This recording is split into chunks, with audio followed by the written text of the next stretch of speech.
Hey, I'm Sheena Shuey. I'm a registered social worker and host of the 4Q podcast. I'm passionate about normalising, not pathologising life, and that's not easy. So each episode, I have amazing guests on to share the messy, beautiful ups and downs of life in 4 key questions with tips and tricks along the way.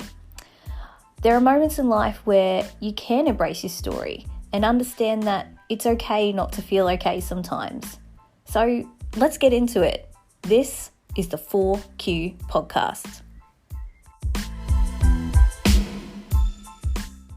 What a massive episode, controversial episode to come back to, right? After this big break from the 4Q podcast that I've had, it's a huge episode to get things kicked off with, but it's been something that I hold back on a lot on social media. When people are working with me, it's something that I talk about a lot with my colleagues, but not a lot with people who aren't within the field of psychology, social work and counselling. And that is why, as a therapist, I won't take medication for ADHD and anxiety. Now, disclaimers. Before we get into this episode, this is just my opinion. Yes, I have based it off evidence and facts that I have researched. However, you do not make your own decisions based on what I say. Don't base it on my opinion. Go talk to your doctor. Go do your own research. Go read books. Get out there, read the research. Do what you need to do your own research about medication. I need to preface that a million times. I'm not telling you what to do with your medication. I'm just telling you about my decisions. The other disclaimer I need to say is that, of course, I support people who take medication. Many of the clients that I work with one-on-one take medication. A lot of my friends, family are on medication. So this is never about shaming anyone for taking medication either. There's been millions of times where I've thought about taking it.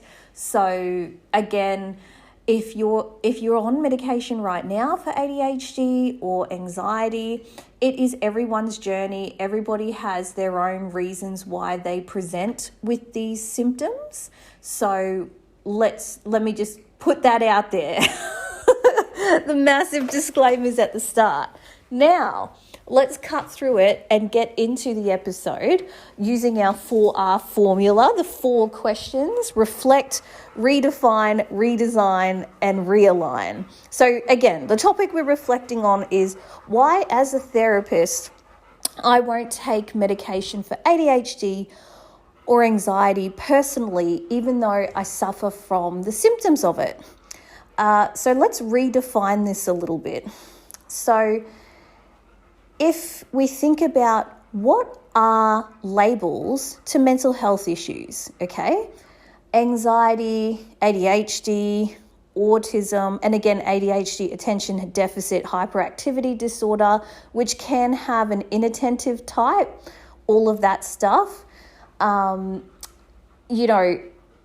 There's the way that we use these labels within the field is so that, let's say I'm talking with another professional and I put in a report, this person presents with the symptoms of generalized anxiety disorder or social anxiety disorder or agoraphobia, things like that.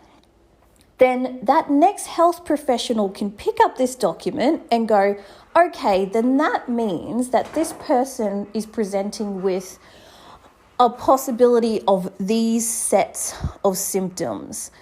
But there is so much overlap in the diagnostic manual that we use for these symptoms. So there's about 80% overlap there can be between disorders. So you can imagine it's very hard to differentiate between, does somebody have attention deficit disorder with anxiety? Does somebody have bipolar? Does somebody have autism?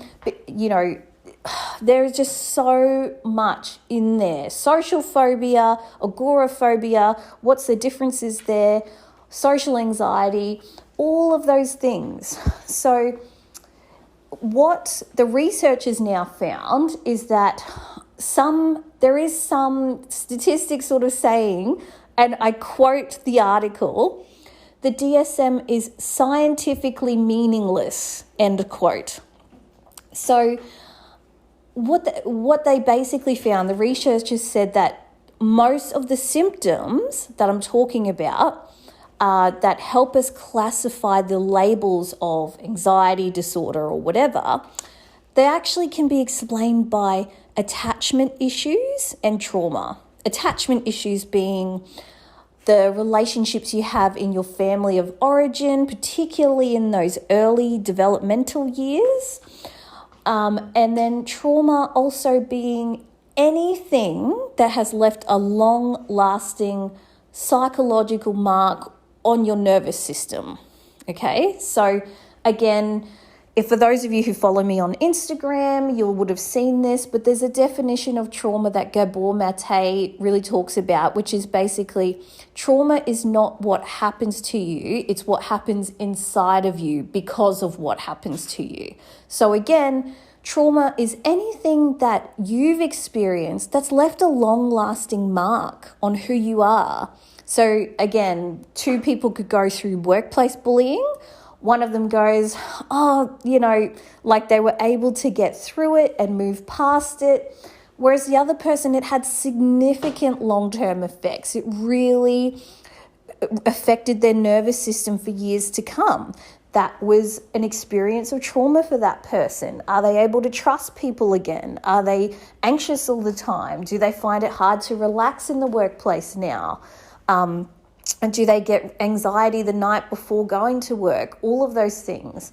So there's that element. So again, I guess just to recap is what I'm saying basically is that a lot of diagnoses are inaccurate or overlap.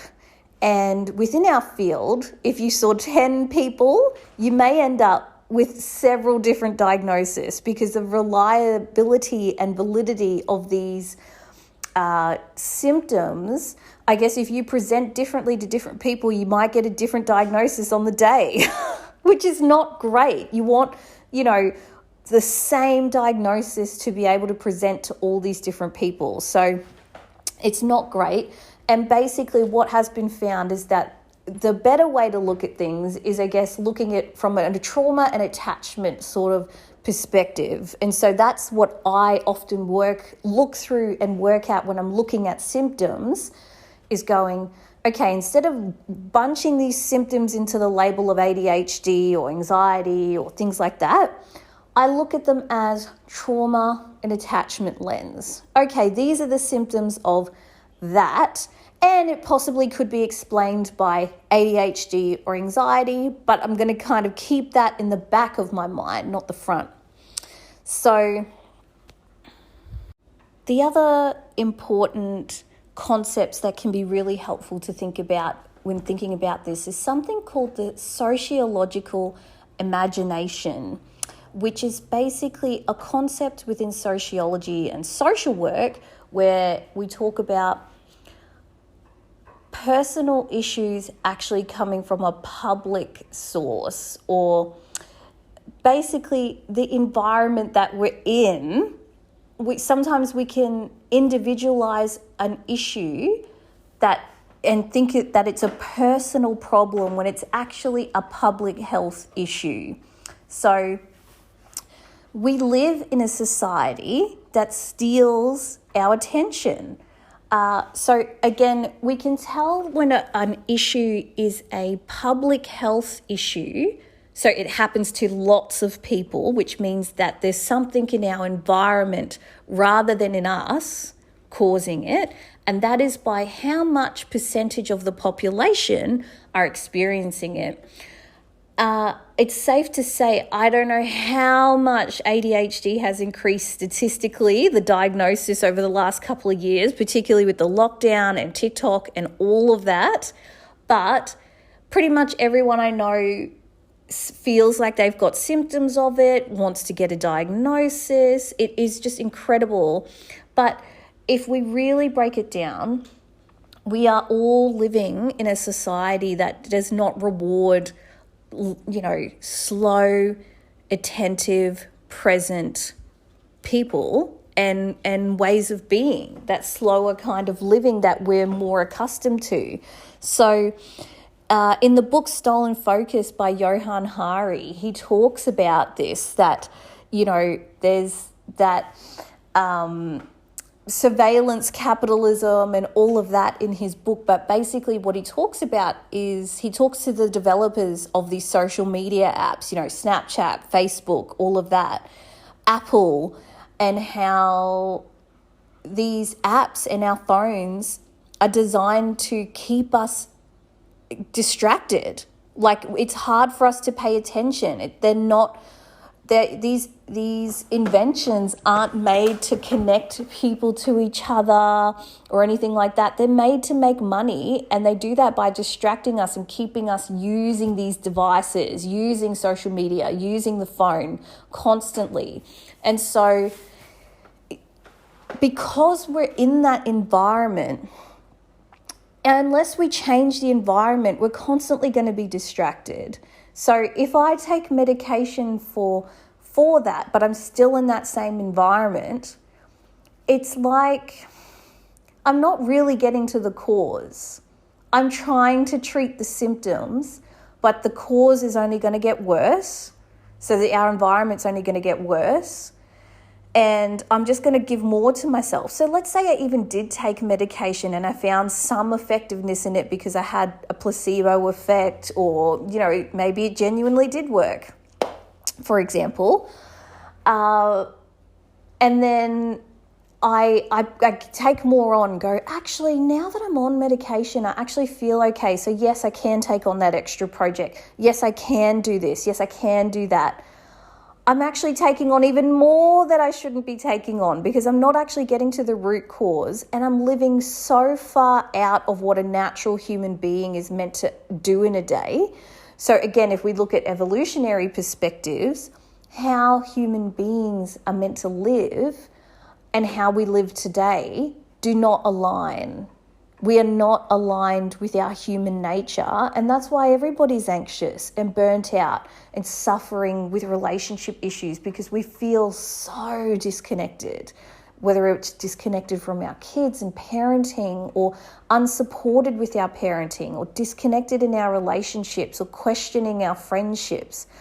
That's all a result of this lifestyle and environment that we've created. So instead of changing the environments and advocating for that, we're going, I just need to medicate and, it'll manage some of that. And that's not a great way to be. So there's a lot in that. And so when I see that there's an environmental cause to something, to me, that doesn't make sense to take medication for that. So, if we look at mental health as if it was a physical issue, let's say I'm allergic to grass and I keep going out, or a certain type of grass or weed or whatever, and it's in my backyard, and I just keep going out there. I keep going in this specific type of grass and this weed, and I go, I'm just going to take medication for this. And then I keep going out, and then I take the medication, and it helps the reactions that I have for a while. And then I keep going out there, and actually all of a sudden I build a resistance and I need more medication, but the medication has side effects. Compared to if I actually just pulled out the weeds, changed the type of grass that I have to a different variety, that to me makes more sense than taking medication to heal my issue with the grass and the weeds that I'm allergic to. So I hope that analogy makes sense in terms of the environmental factors are what are going there. And so, there's that.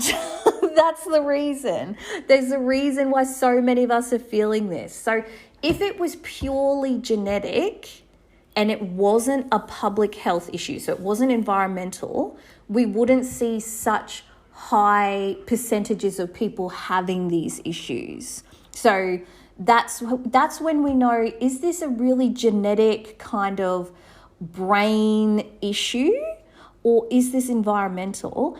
And I want to say that I do believe that for some people there are stronger genetic components for ADHD than there are for others. Some people it's more environmental, some people it's more genetic, but we can't tell those differences. But regardless, for the vast majority of people, there are huge environmental factors why we have these attention issues, and they dysregulate our nervous system, which is why we're distractible, anxious.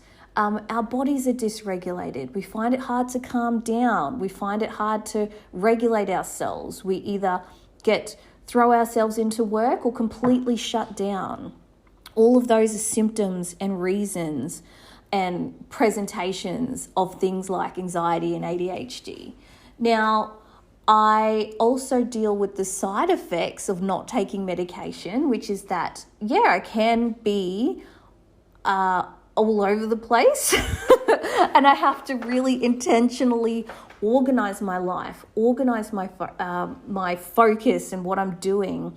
I have to be very intentional about my lifestyle and about things like caffeine and sensory things and things that are going to trigger me. I have to have a high level of self-awareness. I have to do things that are intentionally regulating my nervous system. Otherwise, I can end up really dysregulated.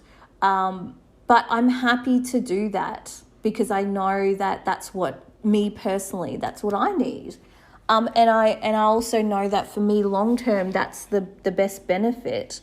So compared to the side effects that you can get from long-term medication use, because these medications, again, not to, go there, but if we go there, the big pharma, there are side effects to these medications long-term. They were only ever designed to be short-term use, but I can tell you almost everyone I know who's been prescribed it has been on it for years.